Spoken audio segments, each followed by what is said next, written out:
Assalamualaikum warahmatullahi wabarakatuh. Perkenalkan, nama saya Muhammad Hilman Rahmantara. Saya dari Prodi Akuntansi Syariah kelas 4B dengan NIM 20141414009. Di sini saya akan mengangkat materi dari kelompok saya, yaitu kelompok 6 yang berjudul Urf dan Implementasi dalam Ekonomi Syariah dan Keuangan Kontemporer. Sebelumnya, saya ingin mengucapkan banyak terima kasih kepada dosen pengampu mata kuliah Ushul Fikih Ekonomi dan Keuangan Kontemporer, yaitu Ibu Fitri Faizah. Baik, langsung saja kita masuk ke pembahasannya, yaitu saat ini ekonomi Islam telah mengalami kemajuan yang sangat pesat dan berkesinambungan. Kemajuan tersebut meliputi berbagai dimensi seperti kajian akademis di perguruan tinggi maupun praktek operasional pada lembaga-lembaga perekonomian. Keadaan tersebut diharapkan terus berkembang dalam berbagai aspek seperti kebijakan ekonomi, seperti kebijakan fiskal, kebijakan moneter, dan permasalahan ekonomi lainnya. Seperti halnya dalam produksi, konsumsi, distribusi, upah, sumber daya manusia, sumber daya alam, perindustrian, teknologi, dan sebagainya. Dalam kehidupan masyarakat, banyak terdapat kebiasaan-kebiasaan atau tradisi yang populer secara luas di tengah kehidupan mereka. Tradisi tersebut bisa berupa perkataan atau perbuatan yang berlaku secara umum.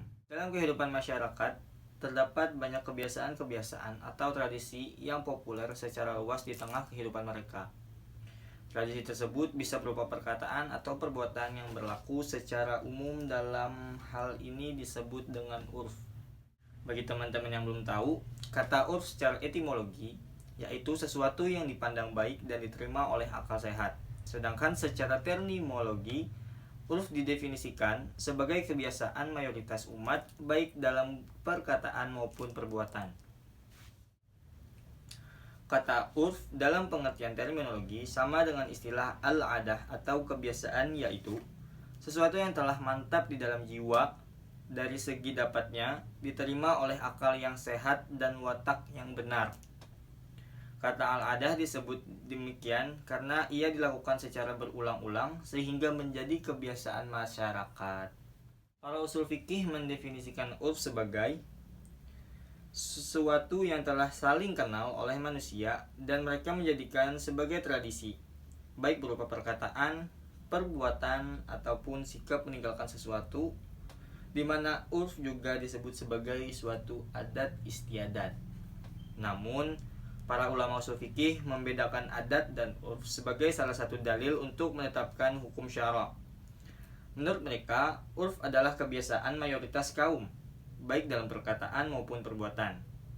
Sedangkan adat didefinisikan dengan sesuatu yang dilakukan berulang kali tanpa adanya hubungan rasional.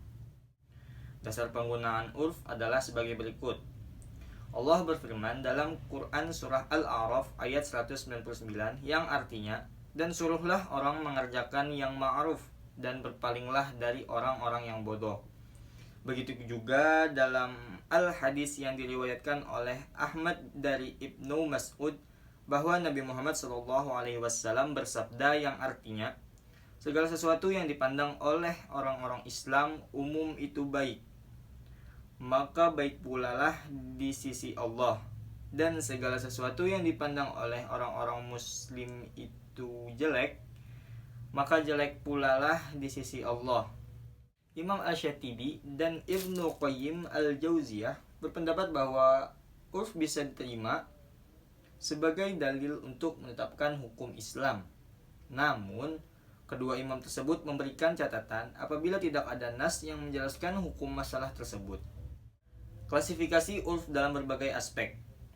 Dalam kajian usul fikih, seperti yang telah dibahas oleh para ushuliyun, bahwa urf dapat diklasifikasikan menjadi 3 aspek kajian. Pertama, urf dilihat dari aspek bentuk materialnya. Kedua, urf dilihat dari aspek cakupannya. Dan ketiga, urf dilihat dari aspek keabsahannya sebagai dalil untuk dijadikan sandaran hukum Islam. Kaidah tentang urf dan kontradiksinya dengan dalil diterimanya urf sebagai landasan pembentukan hukum. memberi peluang luas bagi dinamisasi hukum Islam. Sebab di samping banyak masalah-masalah yang tidak tertampung oleh metode-metode lainnya seperti qiyas, istihsan dan muslahah mursalah yang dapat ditampung juga oleh adat istiadat ini. Ada kaidah yang menyebutkan bahwa hukum yang pada mulanya dibentuk oleh mujtahid berdasarkan urf dan berubah bila mana urf itu berubah. Ada beberapa kaidah fikih yang berhubungan dengan urf, salah satunya yaitu kaidah al-adatu muhkamatu. Maksudnya, suatu kebiasaan adalah sumber hukum. Kaidah ini dapat melahirkan banyak masalah hukum yang memberikan ruang kepada tradisi lokal masyarakat tertentu sebagai sumber hukum Islam. Terkait hal ini menunjukkan bahwa hukum Islam tidak anti budaya setempat, tetapi justru melestarikan budaya yang dianggap baik selama tidak bertentangan dengan syariat Islam.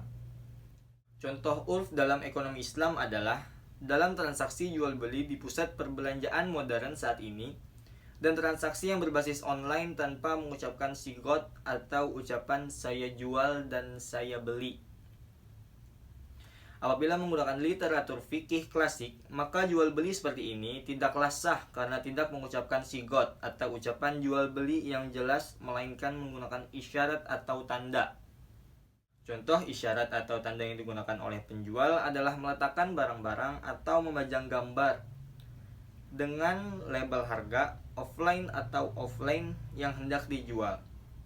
Sedangkan pembeli dengan cara mengambilnya dan membayarnya di kasir atau dengan cara ditransfer atau bahkan hanya memencet tombol OK di HP seperti Gojek, GoFood dan sebagainya.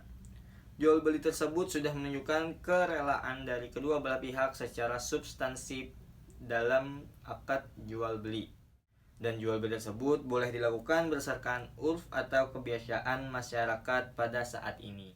Kesimpulannya adalah urf merupakan suatu hal yang dikenal dan sudah menjadi kebiasaan bagi masyarakat, baik berupa ucapan ataupun perbuatan.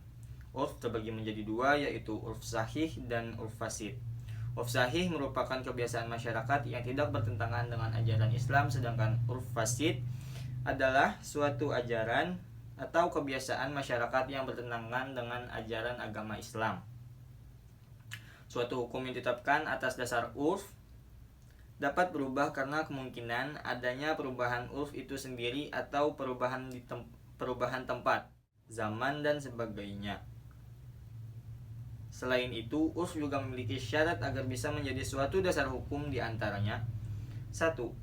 Suatu kebiasaan masyarakat baik yang khusus dan umum maupun yang amali dan qauli harus berlaku secara umum. Yang kedua, urf yang telah berlaku dan berjalan sejak lama di suatu masyarakat ketika persoalan yang akan ditetapkan hukumnya itu muncul. Yang ketiga, kebiasaan yang dapat dijadikan sandaran hukum tidak bertentangan dengan yang diungkapkan secara jelas oleh pihak dalam masalah yang sedang dilakukan. Yang keempat, suatu kebiasaan dapat dijadikan dasar hukum Islam manakala tidak ada teks yang secara jelas mengandung hukum dari permasalahan yang terjadi. Sekian penjelasan dari saya, mohon maaf apabila ada kesalahan kata ataupun perbuatan yang sengaja maupun tidak sengaja. Saya pamit undur diri. Assalamualaikum warahmatullahi wabarakatuh.